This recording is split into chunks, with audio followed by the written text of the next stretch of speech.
जय श्रीराम भावानो. तर स्वागत आहे आपल्या एक नवीन व्हिडिओत.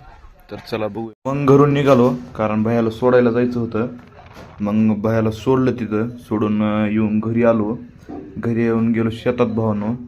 शेतात गेल्यास कांदे भिजवायचे चालू होते. कांदे भिजून झाल्यास गव्हाला पाणी देत होते आमचे वडील. मग त्याला म्हणलं इन्पिटरकडे जाऊया. इन्पिटरकडे जाऊन बघितलं तर काय भावानो, टांगा पलटीन घोडा फरार झाल्यासारखी कहावत झाली. कारण की इन्पिटर गेलं तर नालीत उतरलं होतं. मग येऊन पोचलो कोट्यावर कारण आपल्याला ती नवीन हिरखंदाय चालू आहे त्याच्यात पाणी आलं होतं. मग जाऊन मोटर घेऊन यावं म्हणलं. मग येऊन पोचलो घरी कारण आता मोटर काढायची म्हणले सोल तर लागणारच. मग सोल घेतली, ट्रॉलीत टाकली, येऊन पोचलो हिरीपाशी. आपलं पद्धत थोडी वेगळीच आहे भावांनो, कारण की पैप पाण्यात असल्यामुळं वरली पायाला धरलं माणसाच्यानं खाली सोडलं वरी टंगडे करून. मग काय बघा भावांनो तुम्हीच.